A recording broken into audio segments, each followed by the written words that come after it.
नमस्कार दोस्तों। आज मैं आप सबको शिवानी जी द्वारा लिखित एक कहानी शपथ सुनाने जा रही हूँ। ये कहानी एक स्त्री के दुस्साहस की है और उस दुस्साहस के परिणाम स्वरूप जो वेदना उसे झेलनी पड़ी, जो अपराध बोध उसे झेलना पड़ा, उसने उसकी स्थिति बहुत दयनीय कर दी। दोस्तों, यदि आपको मेरा कथावाचन पसंद आता है तो प्लीज़ मेरे इस चैनल को सब्सक्राइब कर लें और मेरी कहानियों को लाइक और शेयर। तो आइए सुने कहानी शपथ। पीछे से आकर उसने धीरे से मेरे कंधे पर हाथ धरा और मैं चौंक कर मुड़ी। एक पल के लिए मैं उसे देखती रही। मैं कुछ कहती इससे पहले ही वो हंसी। वाह जी वाह, हमने तो तुम्हारी पीठ देखकर ही पहचान लिया और तुम हमारा चेहरा देखकर भी नहीं पहचान पाई। ओह शुभ्रा, पर कितनी बदल गई हो तुम, मैंने कहा। वो क्या 20 वर्ष पूर्व की शुभ्रा थी? तब का गोल गोल आनंदी चेहरा लंबोदरा होकर और भी आकर्षक बन गया था। सुघड़ जूड़े में मंडित घने केश पाश की गरिमा क्षीण होने से भी संभवतः उन्हें काट छाट कर यत्न से टीस कर दिया गया था। उन अधरों की स्वाभाविक लालिमा को मैंने बहुत निकट से देखा था। उन्हें निरंतर रंगकर ही क्या स्वामिनी ने ऐसा धूमिल बना दिया था? सूखे पपड़ी पड़े क्लांत अधरों पर अवसन्न स्मित की रेखा सहसा उज्ज्वल हो उठी। यहाँ बड़ी भीड़ है रे, चल ना, कार में चलकर बैठें। और मैं कुछ कहती इससे पूर्व वह मुझे अनेक कारों की पंक्ति में भी विशिष्ट रूप से चमकती अपनी काली लंबी गाड़ी में खींच ले गई। मैंने कभी सोचा भी नहीं था कि तू यहाँ मिल जाएगी। कार की हल्की रोशनी जलाकर वो मुझसे सट गई। अपनी क्षीण कटी के कौमार्य को वो निश्चय ही मुट्ठी में बांधकर सेधती आई थी, पर फिगर को जकड़े रहने पर भी संस्कृति जैसे उसकी पकड़ से छूटकर बहुत दूर छिटक गई थी। पट्टी से ब्लाउज पर बड़ी उदासीनता से पड़ा उसका पारदर्शी साड़ी का आंचल अंगुलियों पर हीरे की वर्तुलाकार जगमगाती अंगूठी से उज्ज्वल को उठी निकोटीन की इतिहास की निर्लज्ज कालिमा और आंखों के नीचे रात्रि जागरण से उभरी काली झाई, जिसे उसका मस्कारा कौशल भी नहीं छिपा सकता था। आखिरी बार हम कब मिले थे? उसने पूछा। 20 वर्ष पूर्व, मैंने कहा, जब तूने हमारी वार्डन को अपने अपूर्व अभिनय से पसीना पसीना कर दिया था। वो जोर से हंसी और उसी परिचित हास्य धारा में हम दोनों के भूले बिसरे कैशोर्य को खींचकर एक बार फिर सामने खड़ा कर दिया।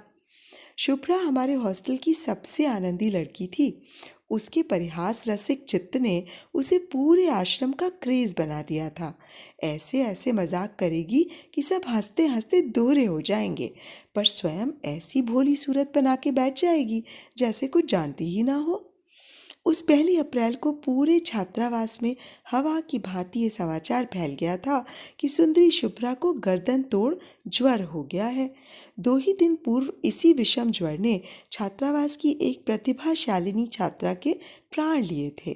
प्राणांतक सिरदर्द में इधर उधर सिर पटकती जूथी दी की ही भांति शुभ्रा भी तड़पती, सिर फेंकती, दम तोड़ने लगी थी। उसके उस परिहास का रहस्य सीमित था केवल हम दोनों तक। कैसी शोक जन्मजात अभिनेत्री थी वो। जब हम शांत जूथी दी की मृत्यु शैया के पास विवश खड़ी सिसक रही थीं, तब क्या वो आगामी 3 दिन बाद के अभिनय का मूक रिहर्सल कंठस्थ कर रही होगी? जब वार्डन उसके घर को तार करने भागी, तब ही वो हंसती हंसती उठ बैठी थी। दूसरे ही दिन मैं अपने पिता की बीमारी का तार पाकर चली गई और फिर कभी उससे नहीं मिल पाई। बीच बीच में वो पत्र लिखती रहती और उसके पत्रों की भी उसी की भांति बोटी बोटी भड़कती थी। उसी के एक पत्र ने मुझे उसके विवाह का समाचार भी दिया था। उसके समृद्ध प्रतिवेशी परिवार की बड़ी बहू कालिंदी ने ही विचित्र परिस्थितियों में उसे अपने उस छोटे देवर के लिए पसंद कर लिया था, जिसके लिए बहुत बड़े बड़े परिवारों से रिश्ते चले आ रहे थे। अप्पा साहब की हवेली के अमरूदों की प्रसिद्धि दूर दूर तक थी। उसने लिखा था, किंतु उस बगिया के अमरूदों से मीठा उस ग्रह का छोटा पुत्र है, ये मैं खूब अच्छी तरह जानती थी। पर जिन अंगूरों को विवश हो बाद में खट्टा कहना पड़े, उन पर लपकने की मूर्खता भला मैं कभी क्यों करती। मैं जानती थी कि मैं एक अध्यापक की पुत्री हूँ। अप्पा साहब की बड़ी बहू कालिंदी थी स्वयं एक प्रतिष्ठित परिवार की कन्या, और मछली बहू के पिता थे चीफ जस्टिस। तब तू ही बता, मेरी क्या बिसात थी जो मैं उस ग्रह की बहू बनने के सपने देखती। मैं तुझे विश्वास दिलाती हूँ कि मैं केवल अमरूद चुराने ही गई थी, उस ग्रह के पुत्र को चुराने की बदनीयत से नहीं। मैं जानती थी कि सास ससुर विहीन उस विराट साम्राज्य की एक छत्र स्वामिनी कालिंदी भाभी अत्यंत उग्र स्वभाव की हैं, और उस अलभ्य किसी किशोरी के से गुलाबी गालों वाली इलाहाबादी अमरूदों का एक एक बूटा उन्हीं के हाथों सजा सबरा है। यही नहीं, एक एक दाने पर उनकी सील लगी रहती है, और पकने पर अपने ही ऊंचे तबके के इष्ट मित्रों के यहाँ वे गिन गिन कर डालियाँ भेजती हैं, वो भी ऐसे जैसे अमरूद नहीं अशर्फियाँ लुटा रही हों। सोमवार को वे नित्य 8 बजे अपनी देवरानी मालिनी को लेकर ग्रह के इष्ट शिव के पूजन को जाती हैं, ये मैं जानती थी। माली खाट पर बेसुध पड़ा सो रहा था, ये भी मैंने अपनी खिड़की से देख लिया था। लाल गुलाबी फलों से लदे पेड़ की डाल मैंने लपक कर खींची और मन भर के अमरूद खाए। आधा अमरूद कुतरती मैं अपने पैर में चुभते कांटे को निकाल ही रही थी कि कालिंदी भाभी अपने पति, दोनों देवर और देवरानी के साथ कार से उतर सीधी मेरे सामने खड़ी हो गई। अब समझ में आया कि 10 नंबर के पेड़ के 17 दाने उस दिन कौन ले गया। यही बाबूराम मास्टर की भूखमरी कंगली रही होगी। मेरे जी में आया मैं उसी क्षण उस अहंकारी महिला के पट्टांबर परिधानों को चीर कर धज्जियां उड़ा दूं। ये ठीक था कि मेरे पिता अध्यापक थे, किंतु उन 3 सुदर्शन पुरुषों के सम्मुख मेरे दरिद्र कुल की ऐसी निर्लज्ज व्याख्या करने का उन्हें क्या अधिकार था भला। बता छोकरी, तू अमरूद चुराने यहाँ आई क्यों? कालिंदी भाभी तनकर खड़ी हो गई। क्योंकि ऐसे मीठे अमरूद किसी की बगिया में नहीं है, मैंने कहा, और उनके रूपदार तमतमाए चेहरे को बड़ी अवज्ञा की दृष्टि से देखती मैं हंसने लगी। मेरे इस अभद्र व्यवहार से बेचारी तिलमिला आ गईं। मुझे मारने को ही शायद उनकी पुष्टभुजा हवा में उठी थी कि पीछे खड़े उनके पति ने अपनी रुष्टा चामुंडा को थाम लिया। आहा, जाने भी तो कालिंदी, इतने अमरूद तो लगे हैं, एक आध खा भी लिया तो कौन सा अंधेर हो गया। मैं चुपचाप खिसक आई, पर पता नहीं कालिंदी भाभी ने कैसा श्राप दिया कि उसी रात को मुझे तेज ज्वर आ गया। 5वें दिन भी जब ज्वर नहीं उतरा तो पिताजी मुझे मौसी के पास बरेली पहुंचाया है। वहीं मुझे एक दिन कालिंदी भाभी का मधुर प्रस्ताव दूसरे सन्निपात ज्वर की बेहोशी में खींच ले गया। इसी 18 अप्रैल को मेरा विवाह है, तू आएगी ना? पर शुभ्रा के विवाह में मैं जा नहीं सकी। धीरे धीरे उसके पत्र भी आने बंद हो गए।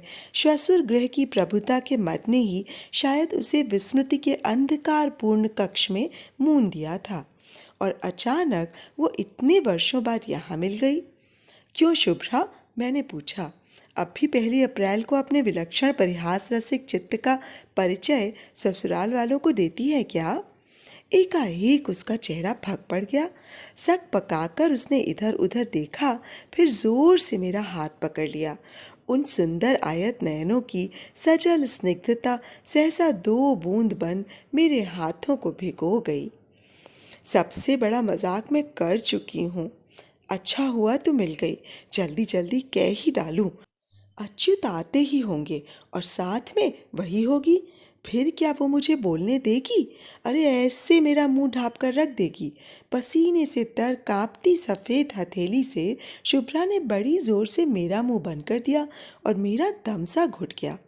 विवाह होते ही मैं समझ गई कि कालिंदी भाभी मुझे जानबूझकर ही मध्यम वर्गीय परिवार से इसलिए लाई थी जिससे मैं जीवन भर उनका रोब मानती रहूं। मातृहीन देवर को उन्होंने पुत्रवत पाला था।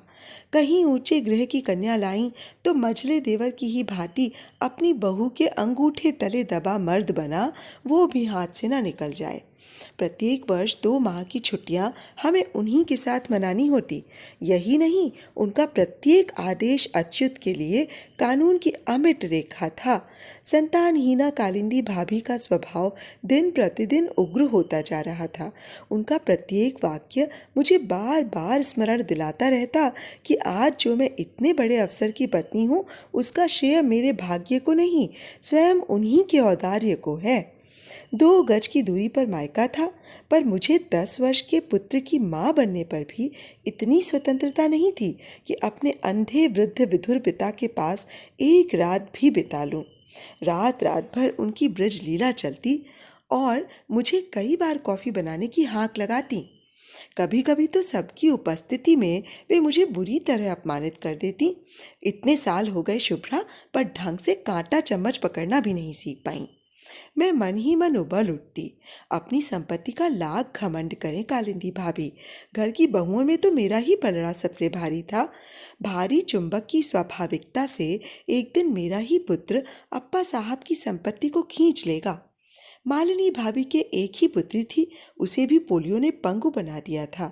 वैसे इसी बीच कालिंदी भाभी एक और मूर्खता कर बैठी थी। जेठ जी के एक साले जिलाधीश थे।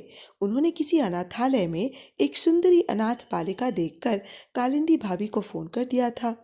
तुमने कभी कहा था कि तुम किसी अनाथ बालिका को गोद लेना चाहती हो, क्या इस बच्ची को लेना चाहोगी? स्वयं जेठ जी ने उस प्रस्ताव का घोर विरोध किया था। पता नहीं किसकी लड़की है, विवाह के समय 50 समस्याएं खड़ी होंगी, फिर पराई संतान बटोरने की तुम्हें क्या पड़ी है?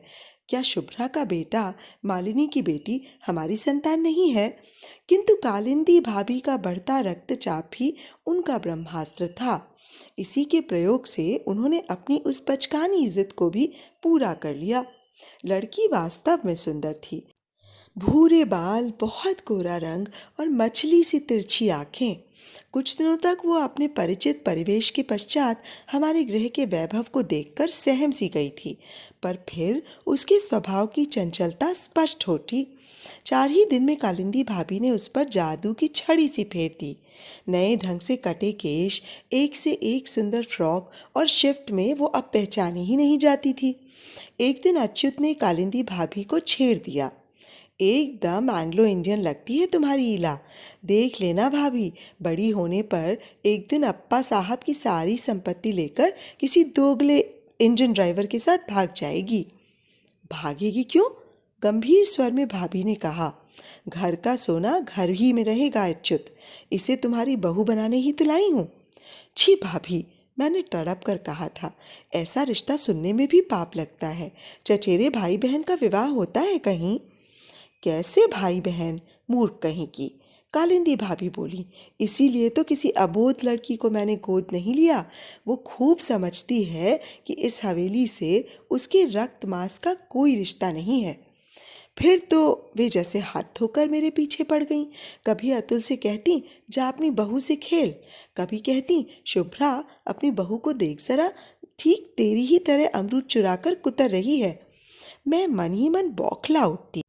इला अभी से ही इतनी सुंदर थी, फिर भविष्य की उस सुलक्षणा स्वयं दूती के एक एक लक्षण मुझे सहमाने लगे थे। बचपन से ही ऐसी पकी बातें सुनकर क्या यह संभव नहीं था कि पाल में पकाए गए पपीते की भांति मेरा अबोध पुत्र भी अकाल परिपक्व हो उठे? अतुल को अपनी सगी चचेरी बहन से कोई लगाव नहीं था, किंतु इला के बिना उसका एक पल भी जैसे सार्थक नहीं रहता। एक तो वो दुस्साहसी दस्यु कन्या पेड़ पर जंगली बिल्ली की ही फुर्ती से चढ़ सकती थी, उसके मित्रों के साथ क्रिकेट खेलती थी, लड़कों के प्रत्येक खेल में उसकी रुचि थी और लड़कियों के खेल से थी घोर अरुचि। व्हील चेयर पर अवश बैठी मालिनी भाभी की बेटी अंजना अपनी सुंदर गुड़िया का उत्कोच देने पर भी जिसे अपनी सहेली नहीं बना पाई थी, वो मेरे बेटे की अंतरंग बाल्य सहचरी बन उठी थी। एक दिन कालिंदी भाभी ने खाने की मेज पर मुझे फिर छेड़ दिया। छोटी, कभी कभी तो इला की शक्ल तुझसे इतनी मिलती है कि लगता है तेरी ही बिटिया है। इस बार वे झूठ नहीं बोल रही थीं। उस अज्ञात कुल की अवैध बालिका के चेहरे की मेरे चेहरे से सचमुच आश्चर्यजनक समानता थी। अपने बचपन की तस्वीरों से उसका मिलान कर मैं स्वयं दंग रह गई थी। उस 31 मार्च को प्रकृति भी मेरी परिहास योजना में स्वयं ही रस ले उठी। मुझे कालिंदी भाभी की व्यंग्योक्ति उसी क्षण उकसा उठी। क्यों न अनुकूल परिस्थितियों का लाभ उठाकर उनका मत्सर बाण उन्हीं की ओर मोड़ दूं। फिर उसी दिन मालिनी भाभी भी तो मुझे जोश दिला गई थी। क्योरी शुभ्रा, पिछली 1 अप्रैल को तो हमें खूब रुला चुकी है, इस बार बड़ी भाभी को रुला दे तो हम भी जाने। पिछली 1 अप्रैल को मैंने मालिनी भाभी की माँ की बीमारी का झूठा तार भेज उन्हें बिस्तर बंधवा स्टेशन भी भेज दिया था। कालिंदी भाभी ने बाद में मुझे चीर कर धर दिया था। ये भी कैसा मजाक है छोटी। पर दोष मेरा नहीं था। रूप और वैभव के गर्भ में फूली मालिनी भाभी इधर गैस के गुब्बारे सी पकड़ में ही नहीं आती थी। एक दिन बोली, हमें कभी कोई बुद्धू नहीं बना सकता। इतनी 1 अप्रैल आईं और गईं। मजाल है जो किसी को कंधे पर हाथ भी धरने दिया हो हमने। बस तीसरे ही दिन मैंने उनके कंधे पर हाथ ही नहीं धरे, उन्हें झकझोर भी दिया।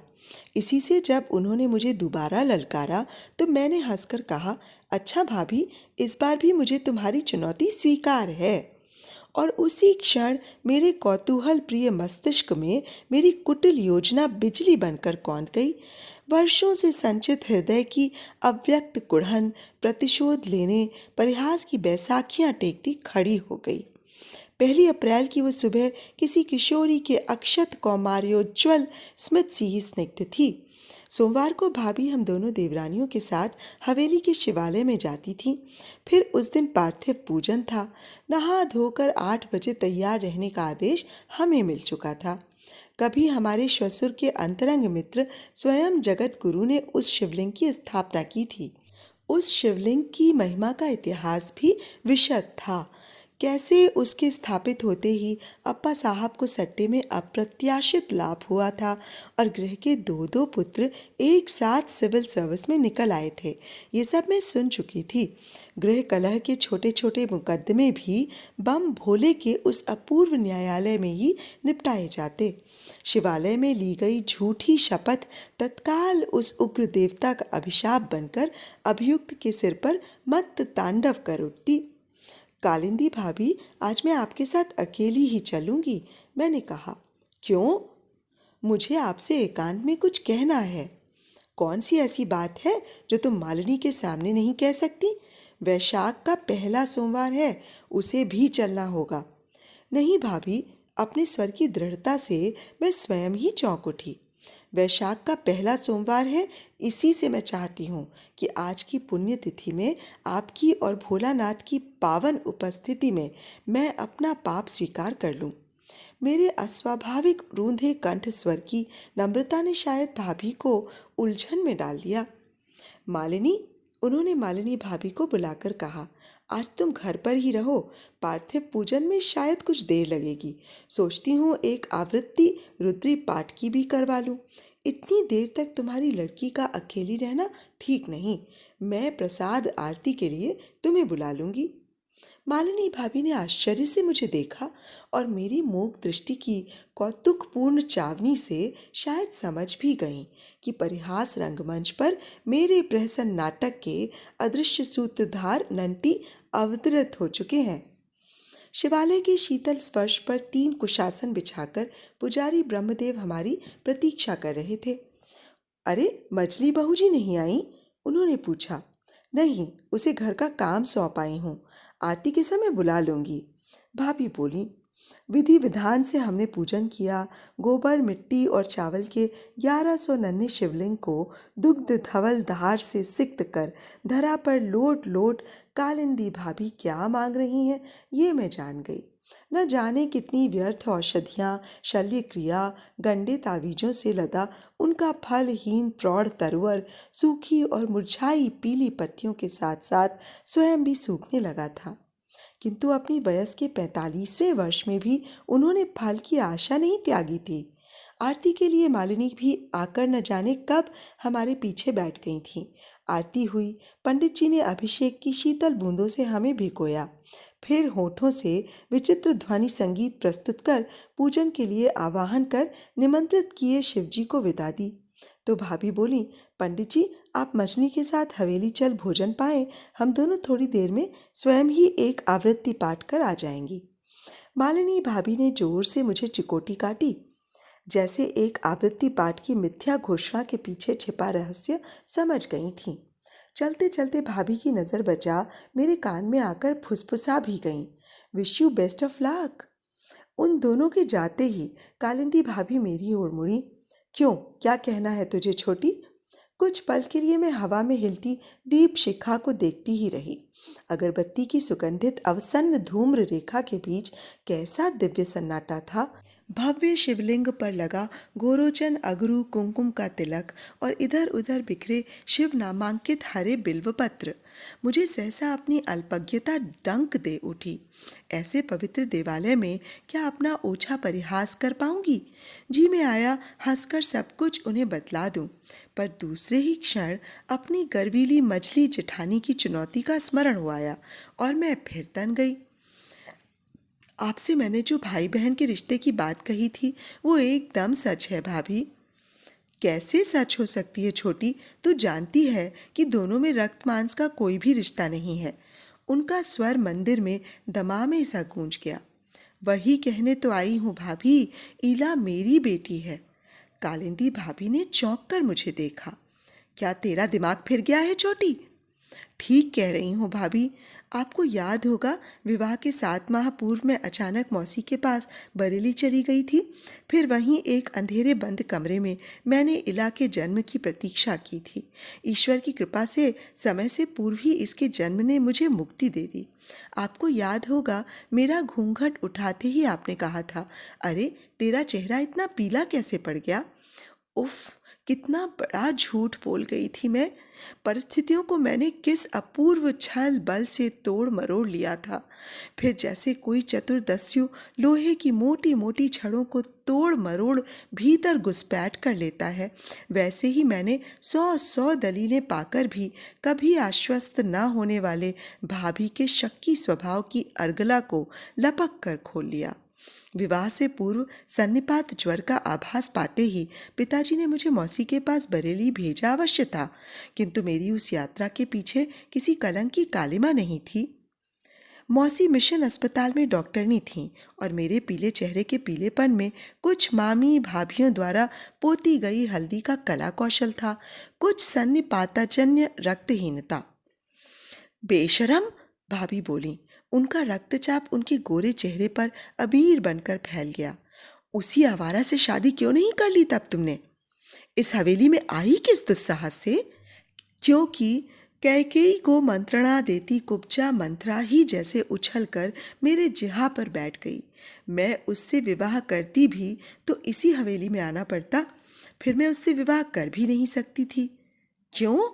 भाभी के प्रश्न की हिस्टेरिकल गूंज से मंदिर का घंटा भी हिल गया था। क्योंकि उसका विवाह हो चुका था। उनके प्रश्न के तीव्र स्वर की मीड़ को मेरे उत्तर का कोमल गांधार इस बार पागल बना गया। किसी दुर्दांत बालक द्वारा चढ़ाई गई कोकिल के से खींचे स्वर की कुहू इस बार तीव्रतम हो उठी। किससे? उन्होंने सांस रोककर पूछा। आपसे, कहकर मैंने आंखें मूंद लीं। उस सफ़ेद पड़ गए रूपदार चेहरे की क्षणिक दीनता देखने का मेरा दुस्साहस स्वयं ही दप से बुझ गया। जब आंखें खुली तो कालिंदी भाभी पागलों की भांति शून्य दृष्टि से मुझे घूर रही थीं। मेरे प्रति जेठ जी का अनोखा लाड़, विवाह से पूर्व मुझे बचाने को थामी गई भाभी की भुजा, छुट्टियां बढ़ाने का दुलार भरा आग्रह और आज अचानक उनका जघन्य बन गया अपराध, मेरे अतुल के प्रति उनका अनन्य प्रेम, ये सब तथ्य मेरे पक्ष को सबल बनाने संभ्रांत परिवारों से आए शिष्ट गवाहों की भांति मुझे घेर कर खड़े हो गए। छोटी अथाह जलराशि में डूबती भाभी सहसा तिनका पा गईं। मेरा हाथ अपनी गोरी गुदगुदी हथेली में थमाकर उन्होंने शीतल सद्य अभिषिक्त शिवलिंग पर धर दिया। इनकी शपथ खाकर कह छोटी, ये सब सच है। मैं एक पल के लिए झिझकी। संस्कारशील चित्त ने हथेली हटाने की चेष्टा भी की, किंतु घाघ भाभी ने हाथ कस कर दामा था। हाँ भाभी, सच है, मैंने कहा। उन्होंने फिर एक शब्द भी नहीं कहा। घर पहुंचते ही जेठ जी द्वार पर मिल गए। अरे छोटी, आज तुमने दोबारा चाय नहीं पिलाई, सो तृप्ति ही नहीं हुई। बनाओ तो एक प्याला बढ़िया सी चाय, उन्होंने हंसकर कहा। कालिंदी भाभी उन्हें आग्नेय दृष्टि से भस्म करती भीतर चली गईं और फटाक से अपने पलंग पर लेट गईं। मैं स्टोव जलाकर जेठ जी के लिए चाय बना ही रही थी कि हंसती हंसती मालिनी भाभी आ गईं। क्यों री छोटी, लगता है कुछ गहरा मजाक कराई है। वाह भाई, मान गए तेरी बात, तूने बीरबल को भी हंसा दिया। चाय उबली भी नहीं थी कि जेठ जी भागते भागते आए। लगता है कालिंदी को रक्तचाप का बेढब दौरा पड़ गया है। वो तो एकदम बेहोश सी पड़ी है, आंखें ही नहीं खोलती। उनकी आंखें फिर सचमुच ही नहीं खुली। देखते ही देखते 3-4 डॉक्टर आए। उन्हें तत्काल अस्पताल ले जाया गया। किसी आकस्मिक उत्तेजना से दिमाग की नस फट गई थी। सेरेब्रल थ्रोम्बोसिस या तो अप्राण होगा या वाड़ी। भगवान करे ऐसा ही हो, मैं मनाने लगी। मेरे कलमुहे घातक मजाक की मेरे देवतुल्य जेठ जी से भाभी कभी कोई कैफियत ना मांग सकें। पर बिना किसी से कैफियत मांगे ही कालिंदी भाभी मन का समस्त अव्यक्त आक्रोश मन ही में लिए रात के ठीक 10 बजे चली गईं। ऐसी आकस्मिक मृत्यु के लिए मैं प्रस्तुत नहीं थी, पर सच पूछो तो गई नहीं है। तब से नित्य रात, आधी रात मेरी छाती पर चढ़कर कहती हैं, तूने झूठी शपथ खाकर मुझसे मेरा पति छीना, अब तुझे भी पति का सुख भोगने नहीं दूंगी मैं। जब जब अच्युत मेरे पास आते हैं वे साथ रहती हैं। वो देख, अब मैं कहाँ छिपूं, कहाँ। व्याकुल होकर वो मुझसे लिपट गई। मैं घबरा गई। अभी तक तो ये अच्छी भली थी, अब हजरतगंज के भीड़ बड़े चौराहे पर कार में थर थर कांपती मुझसे लिपटी अपनी इस विचित्र संगिनी को लेकर मैं कब तक बैठी रहूंगी। सहसा एक क्लांत कंठ स्वर सुनकर मैं चौंक उठी। कितनी परेशान कर डालती हो तुम शुभ्रा।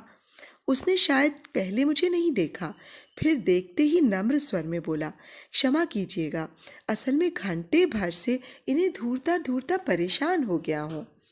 मैं चलूँ शुभ्रा, मैंने कहा, पर वो तो जैसे काठ बन गई थी। कार के कांच पर पड़ी भावनाहीन दृष्टि और कठोर मुखमुद्रा। मैं सहम कर उतर गई। चलिए आपको छोड़ दूं, उस सौम्याकृति प्रौढ़ ने कहा। नहीं, आप चिंता न करें, मैं रिक्शा ले लूंगी। पर वो कार को लॉक कर मेरे साथ साथ चलने लगा। आप शायद शुभ्रा को पहले से जानती हैं। जी हाँ, हम दोनों एक साथ पढ़ती थीं। क्या उसने आपको पहचान लिया? आप देख ही रही हैं, 4 साल से इनका यही हाल है। 4 वर्ष पूर्व हमारे गृह में एक अप्रिय घटना हो गई थी। 1 अप्रैल को ये न जाने मेरी बड़ी भाभी से कैसा मजाक कर बैठी।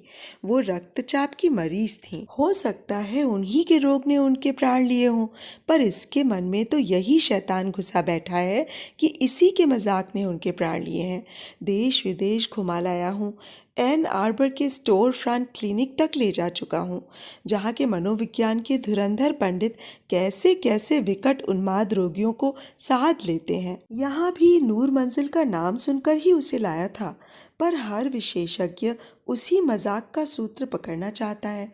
कैसा मजाक था, क्यों किया था, आदि आदि मैं क्या बतला सकता हूँ। ना मुझे कुछ पता है, ना मालिनी भाभी को। ये तो कुछ बतलाती नहीं, जब जब मुझे देखती है ऐसी ही गांठ बन जाती है। आपसे तो कुछ नहीं कहा इसने। मैं चुप थी। अदृश्य शिवलिंग को साक्षी बना क्या इस बार मुझे झूठी शपथ खानी होगी? एक बार उस मजाक का रहस्योद्घाटन कर देने पर क्या ये संभव नहीं था कि कालिंदी भाभी का छोटा देवर भी उसी निर्मूल संदेह का शिकार बन जाए? नहीं, मैंने कहा, मुझसे तो उसने कुछ नहीं कहा। ओह धन्यवाद, मैं उसे जानता हूँ, वो कभी कुछ नहीं बताती। वो बेचारा सिर झुका कर चला गया। फिर एक बार मैंने मुड़कर देखा। कार का द्वार खोलकर वो चालक की सीट पर बैठ गया था। उसे देखते ही पीछे बैठी शुभ्रा एक बार फिर काठ बन गई थी, जैसे किसी ने उसकी गर्दन पकड़कर ऐंठ दी हो। क्या पता कालिंदी भाभी की प्रेत छाया उसका मुंह दाब उस क्षण भी उससे कह रही हो, तुझे पति सुख नहीं भोगने दूंगी शुभ्रा, तूने झूठी शपथ खाकर मेरा पति छीना है ना। तो अभी आप सुन रहे थे शिवानी जी द्वारा लिखित एक कहानी शपथ। तो दोस्तों देखा, कभी कभी किसी के साथ किया गया मजाक कितना महंगा साबित होता है कि जान पर बनाती है। इसीलिए शायद बड़े बूढ़े कहते हैं कि हर चीज़ एक सीमा में ही अच्छी लगती है। दोस्तों आप सबको मेरा कथा वाचन और ये कहानी कैसी लगी मुझे ज़रूर बताइएगा।